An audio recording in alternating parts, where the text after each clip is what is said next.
죽으신 것, 날 사랑하신 것 잠잠히 기억할 때, 만일 예수가 하나님이시며 존귀한 그가 날 위해 죽으셨다면, 그를 위한 어떠한 희생도 결국 그다할 수 없네. 예수께서 나무를 자르시고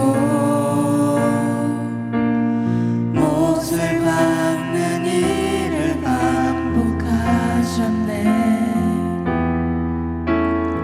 언제나 죽음을 바라보셨네. 그 속에서 나를 사랑하셨네. 참을 수 있네, 버틸 수 있네.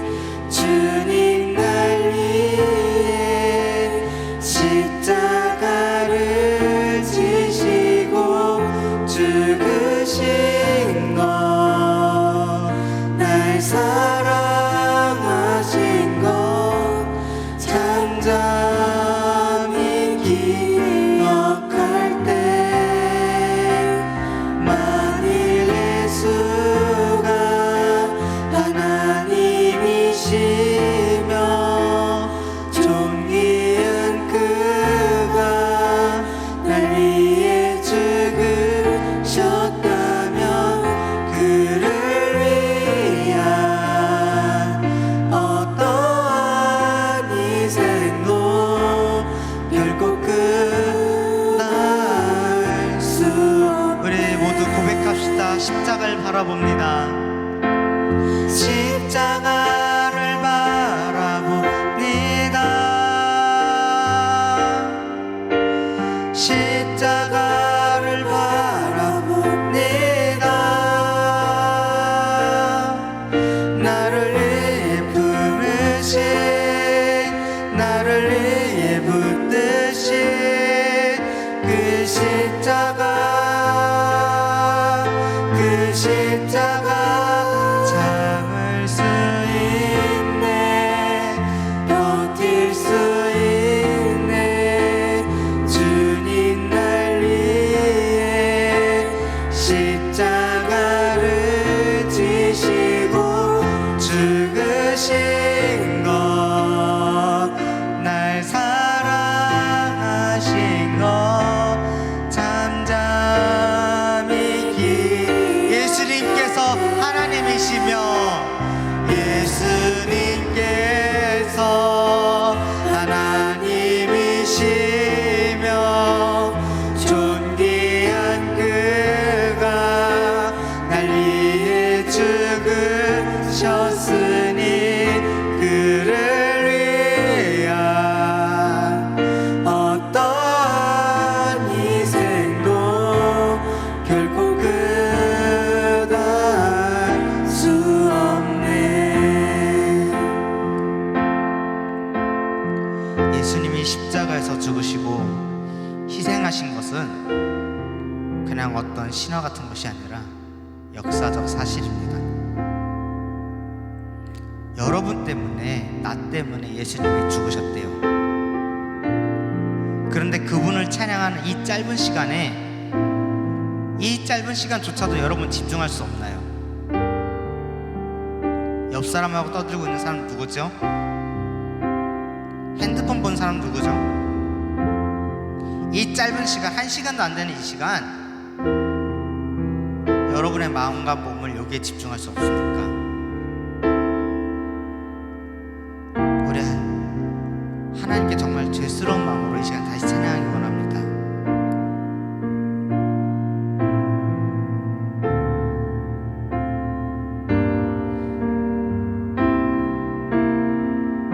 십자가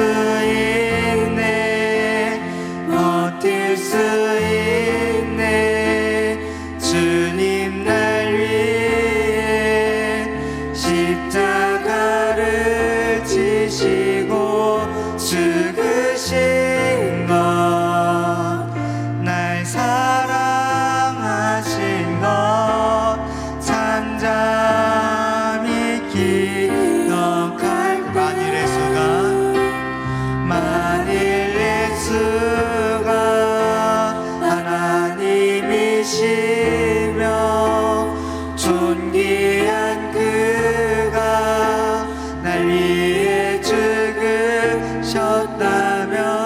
그를 위한 어떠한 희생도 결코 끝할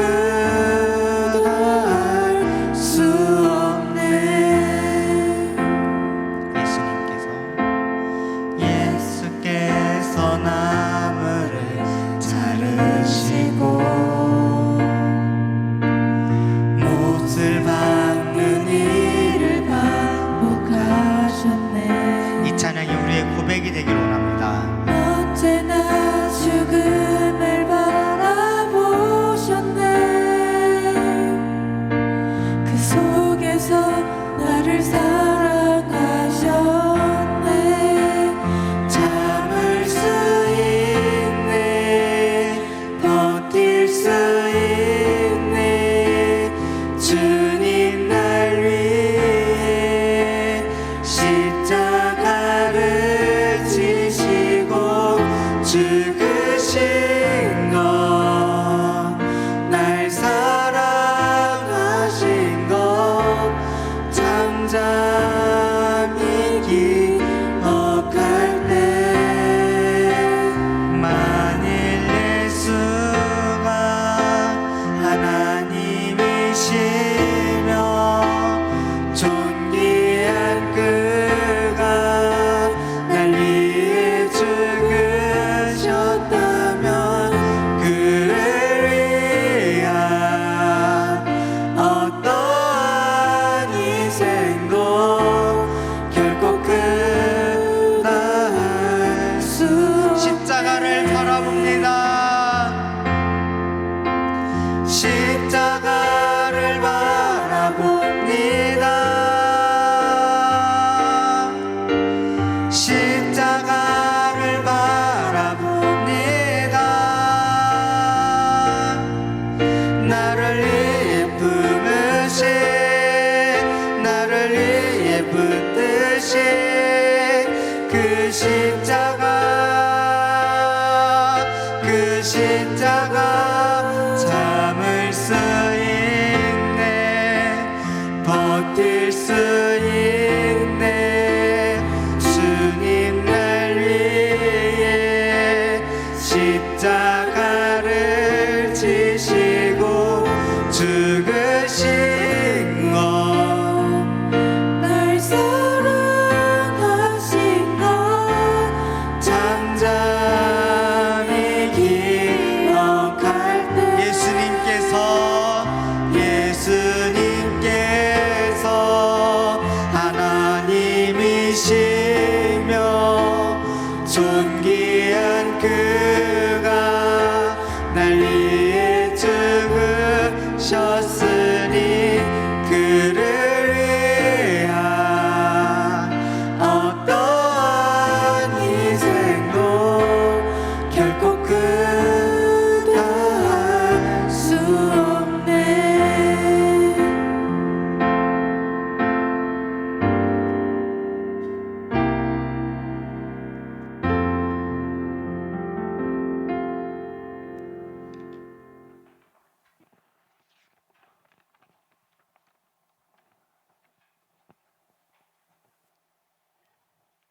내가 그리스도와 함께 십자가에 못 박힌 즉 그런 즉 이제는 내가 산 것이 아니요 오직 내 안에 그리스도께서 사신 것이라. 이제 내가 육체 가운데 사는 것은 나를 사랑하사 나를 위하여 자기의 몸을 버리신 하나님의 아들을 믿는 믿음 안에서 사는 것이라. 아멘. 하나님 아버지, 귀한 주일을 아버지 앞에 나와 예배드림이 그 무엇보다도 귀하고 또 귀한 시간임에 감사드립니다. 사순절을 지내면서 우리의 삶의 시간 속에 우리를 위한 아버지의 그 사랑의 깊이를 이전보다 더 깊이 알아가는 이번 사순절이 되게 하여 주시옵소서. 그 어느 것보다 가장 귀한 예수님을 우리의 죄악의 희생의 도구로 사용하셔서 그 귀한 예수님의 생명 때문에 하나님 아버지의 자녀로서의 삶을 살아가게 하심이 얼마나 감사한지를 또한 알아가게 하옵소서. 하나님 아버지, 예수님과 함께 십자가에 저희 중고등부 새학년 새학기를 맞이하고 나아갑니다. 학교 생활에서의 형통함과 주님께 받은 사랑을 전해 나가는 삶이 되어 주님 주신 비전을 꿈꾸며 더욱 지혜와 명철로 더딥혀 나가는 우리 중고등부로 인도해 주시옵소서. 오늘도 말씀을 통하여 예수님을 좀 더 알아가고자 이전에 나와 예배드리오니 주님, 저희 임지웅 목사님의 말씀을 통하여 귀한 말씀 가운데 한 주간의 삶의 방향을 알아가게 하옵시며 성령의 인도하심을 경험하며 살아가는 계신 예수님의 이름으로 감사하며 간절히 기도드립니다. 아멘. 사도신경으로 신앙 고백하시겠습니다. 나는 전능하신 하나님 아버지 천지의 창조주를 믿습니다. 나는 그의 유일하신 아들 우리 주 예수 그리스도를 믿습니다. 그는 성령으로 잉태되어 동정녀 마리아에게서 나시고 본디오 빌라도에게 고난을 받아 십자가에 못 박혀 죽으시고 장사된 지 사흘 만에 죽은 자 가운데서 다시 살아나셨으며 하늘에 오르시어 전능하신 아버지 하나님 우편에 앉아 계시다가 거기로부터 살아있는 자와 죽은 자를 심판하러 오십니다. 나는 성령을 믿으며 거룩한 공교회와 성도의 교제와 죄를 용서받는 것과 몸의 부활과 영생을 믿습니다. 아멘.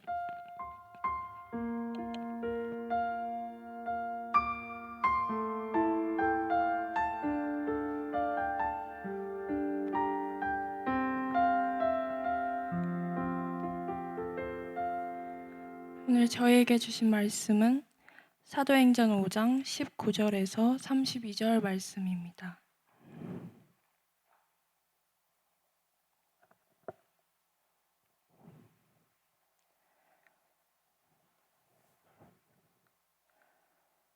사도행전 5장 19절에서 32절 말씀 교독하겠습니다.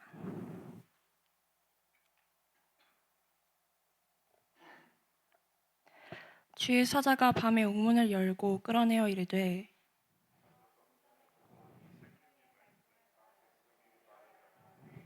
그들이 듣고 새벽에 성전에 들어가서 가르치더니 대제사장과 그와 함께 있는 사람들이 와서 공회와 이스라엘 족속의 원로들을 다 모으고 사람을 옥에 보내어 사도들을 잡아오라 하니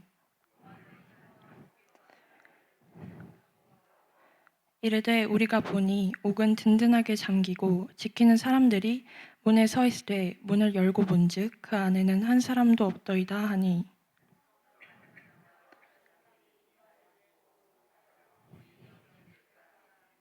사람이 와서 알리되 보소서 옥에 가두었던 사람들이 성전에 서서 백성을 가르치더이다 하니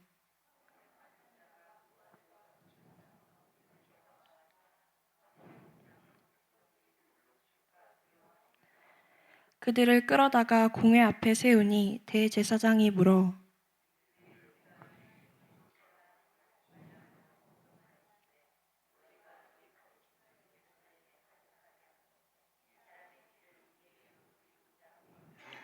베드로와 사도들이 대답하여 이르되 사람보다 하나님께 순종하는 것이 마땅하니라.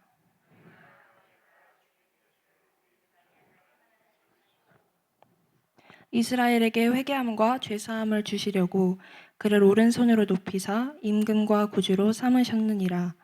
우리는 이 일의 증인이요 하나님이 자기에게 순종하는 사람들에게 주신 성령도 그러하니라 하더라. 아멘.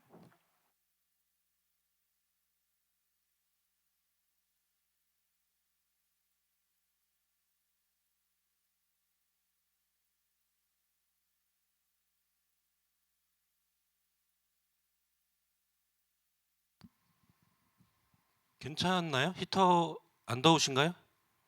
따뜻하세요? 졸기 딱 좋은 온도인가요? 네.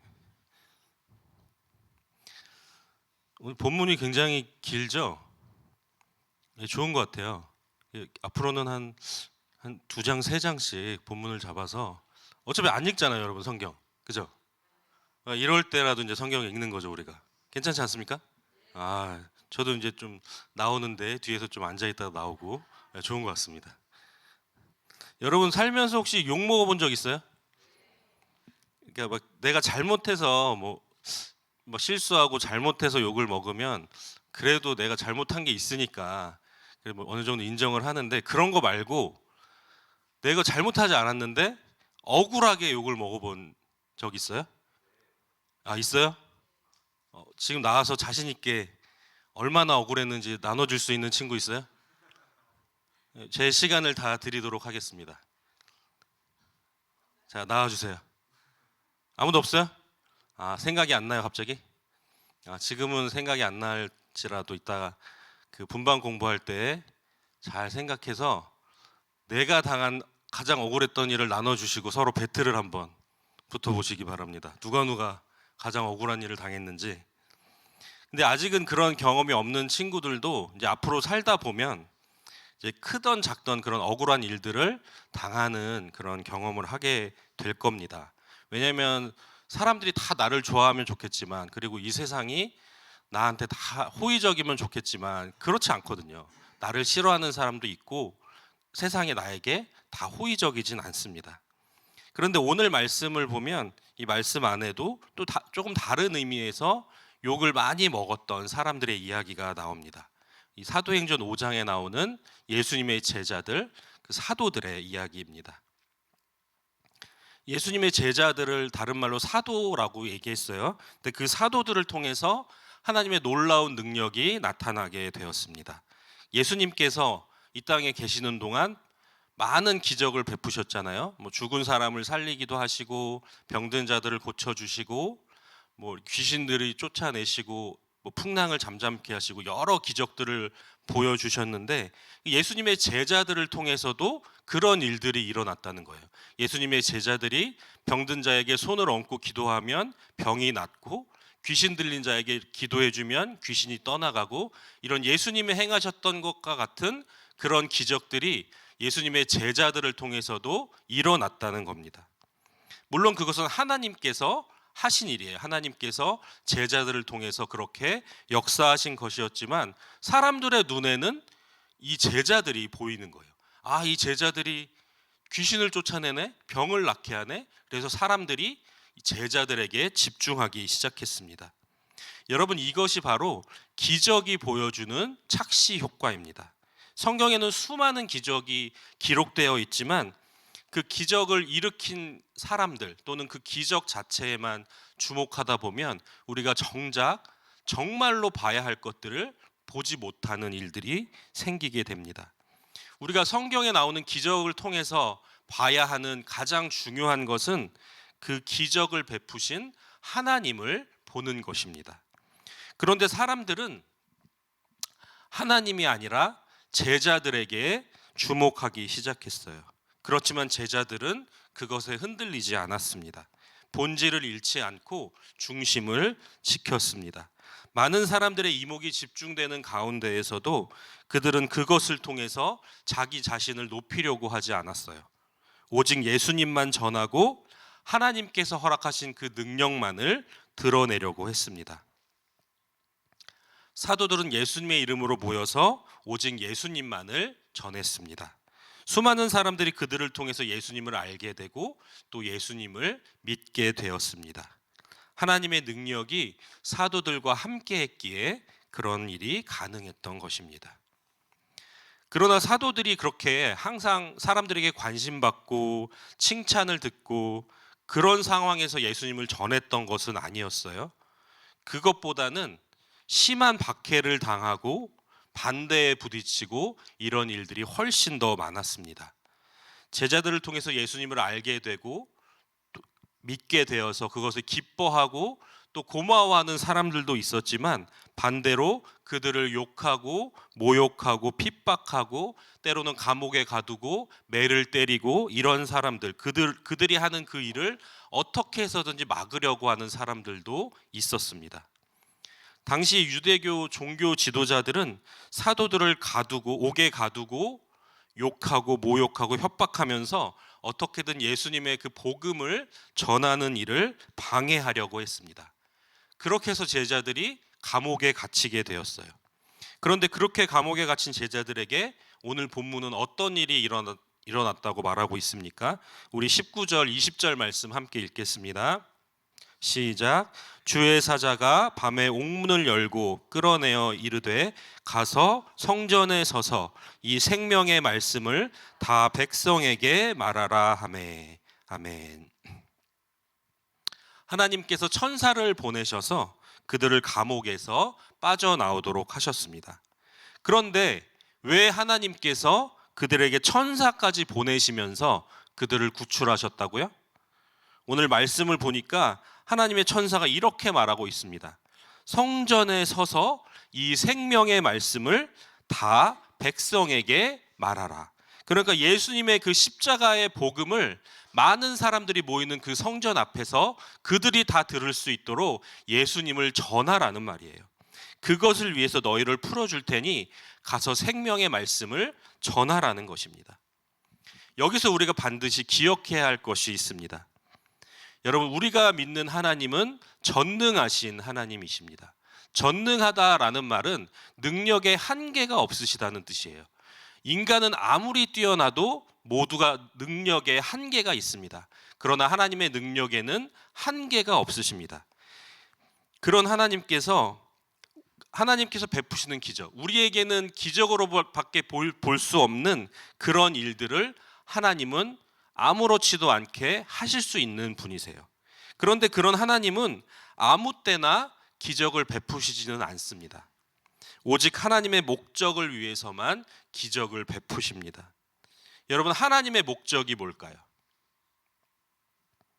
하나님의 목적은 많은 사람에게 복음이 증거되는 것입니다. 예수님이 전해지는 것, 그들이 예수님을 믿고 구원받는 것, 그렇게 구원받는 사람들이 많아지는 것, 그것이 하나님의 유일하신 목적입니다. 그것을 위해서만 하나님은 기적을 일으키세요. 그러니까 여러분이 기도할 때 괜히 쓸데없이 기적을 보여달라고 기도하지 마시기 바랍니다.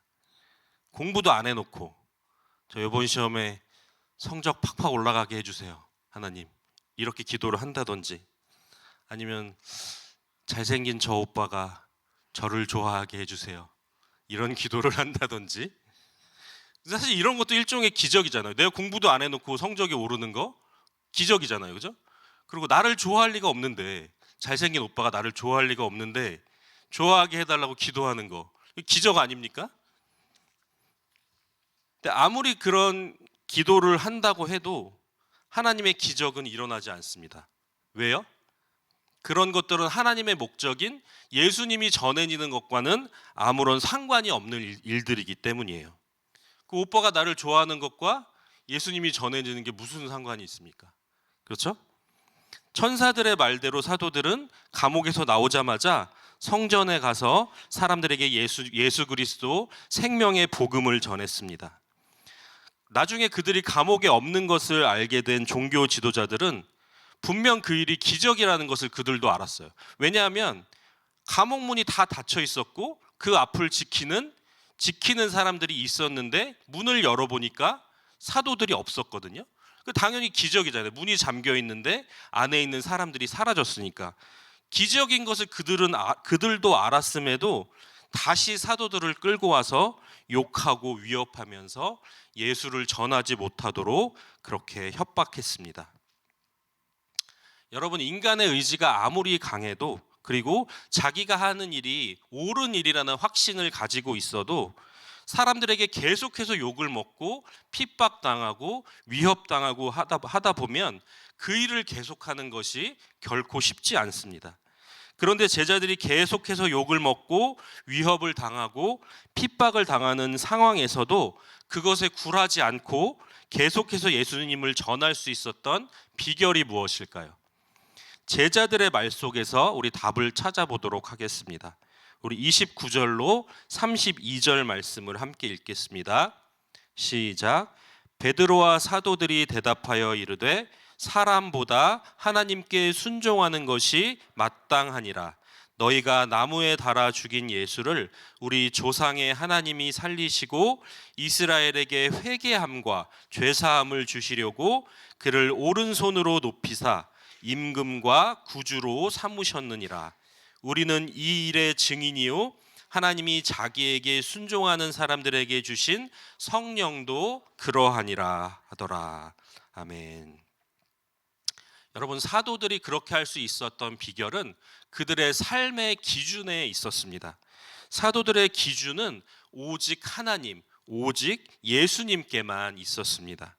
사람들에게 복종하는 것이 아니라 예수님을 위해 욕을 먹고 모욕당하고 고난당하는 것을 마땅하게 여기는 사람들이었습니다. 예수님을 인정하지 않는 사람들이 어떤 말을 하건 어떤 방해를 하건 부활하신 예수님만을 전했습니다. 여러분, 오늘 말씀을 보면서 오늘 우리의 삶의 기준은 어떤지를 돌아볼 수 있기를 바랍니다. 우리 모두는 스스로 그리스도인이라고 말하는, 그리스도인이라는 정체성을 가지고 있는 사람들입니다. 그렇게 예수님을 믿고 예수님을 전하는 사람들, 우리의 정체성이 바로 그런 모습입니다. 그런데 안타깝게도 오늘날 예수님의 이름, 그리스도인, 그리고 교회가 칭찬받는 일보다 욕을 먹고 비방을 당하는 일이 훨씬 많은 것이 우리의 현실입니다. 물론 교회가, 그리고 예수님을 믿는 사람들이 잘못하고 있는 부분은 솔직하게 인정하고 고쳐 나가야 하는 것이 맞습니다. 그러나 그보다 먼저 그러한 현실 속에서 우리의 말과 행동의 기준이 오직 예수님께 있는지 나 자신의 믿음을 돌아봐야 합니다. 예수님만을 전했던 초대교회의 사도들은 참 진리이신 예수님만 전했기 때문에 비방과 핍박을 이겨낼 수 있었습니다. 또 그들이 전하는 말씀과 기도에 성령의 능력이 함께 하셨기에 수많은 사람들이 그들을 통해서 예수님을 알게 되고 예수님을 믿게 되었습니다. 오늘 우리도 마찬가지예요. 우리가 예수님을 바르게 믿고 바르게 전한다면 세상으로부터의 비방은 아무것도 아닐 것입니다. 그러나 우리가 예수님의 뜻을 알지 못하고 하나님의 뜻에서 벗어난 행동과 말로 비방을 받고 있다면 하루빨리 그 모습에서 돌이킬 수 있기를 바랍니다. 내 잘못된 말과 행동이 하나님의 목적인 예수님의 복음이 전파되는 일을 가로막고 있기 때문이에요. 여러분이 아무리 이 자리에 나와서 예배 드리고 하나님께 기도하고 주님 사랑해요 기도하면서 찬양하면서 눈물 흘리고 이렇게 한다고 해도 여러분의 삶에 돌아가서 여러분이 하는 행동과 말 속에 하나님이 담겨 있지 않다면, 예수님의 그 복음이 담겨 있지 않다면 대신에 다른 말들, 비속어라든지 잘못된 말들이라든지 행동이라든지 그런 것들이 담겨 있다면 여러분의 모습이 믿지 않는 사람들에게는 믿는 사람의 기준이 된다는 거예요. 아, 예수 믿는 사람들은 저런 사람들이구나, 예수 믿는 사람들은 저렇게 행동하는구나. 여러분의 삶의 모습이 믿지 않는 사람들에게 그대로 전달된다는 것입니다. 오늘 말씀을 통해서 나 자신의 믿음, 그리고 나의 말과 행동을 돌아볼 수 있기를 바랍니다. 사도들처럼 우리의 말과 행동의 기준이 오직 예수님께 있는지 생각해 보시기 바랍니다. 그리고 혹시나 그렇지 않은 모습이 발견이 된다면, 깨달아진다면 회개하고 돌이켜서 하나님의 뜻 가운데 설 수 있는 여러분 모두가 될 수 있기를 간절히 축복합니다. 기도하겠습니다.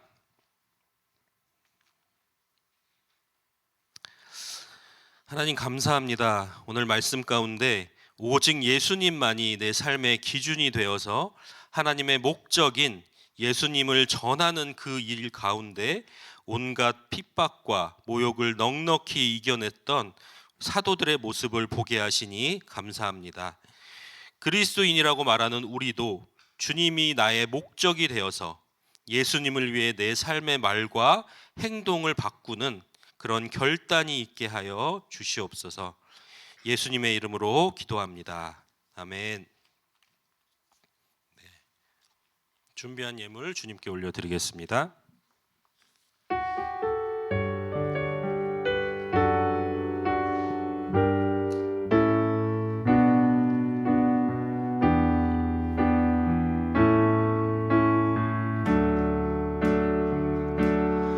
하나님이 원하시는 예배는 나의 몸을 산제사로 드리는 것, 내 몸을 쳐 순종함으로 거룩하고 받으실 만한 산제사로 드리는 것, 신령과 진리로 드리는 예배는 거듭난 생명으로 주님과 사귀는 삶, 주님을 더 알아가고 내 모든 것을 다하며 믿음으로 주님과 함께 걷는 것. 기도하겠습니다. 하나님 감사합니다. 우리가 주님을 예배할 수 있는 것에 감사합니다. 우리의 삶을 인도하시고 지켜 보호하여 주시고 그렇게 주님과 함께 동행할 수 있는 삶에 감사드립니다. 주님께서 주신 많은 감사의 제목을 담아서 이 시간 물질을 구별하여 주님께 올려드리오니 이 물질 주님께서 기뻐 받아주시고 주님의 나라를 위해 복음이 전해지는 일을 위해 귀하게 사용되는 복된 예물이 되게 하여 주시옵소서. 감사드리며 예수님의 이름으로 기도합니다. 아멘. 주기도문으로 예배를 마치겠습니다. 하늘에 계신 우리 아버지, 아버지의 이름을 거룩하게 하시며 아버지의 나라가 오게 하시며 아버지의 뜻이 하늘에서와 같이 땅에서도 이루어지게 하소서.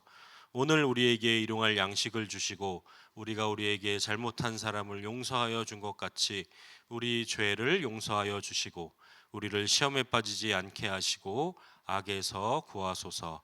나라와 권능과 영광이 영원히 아버지의 것입니다. 아멘.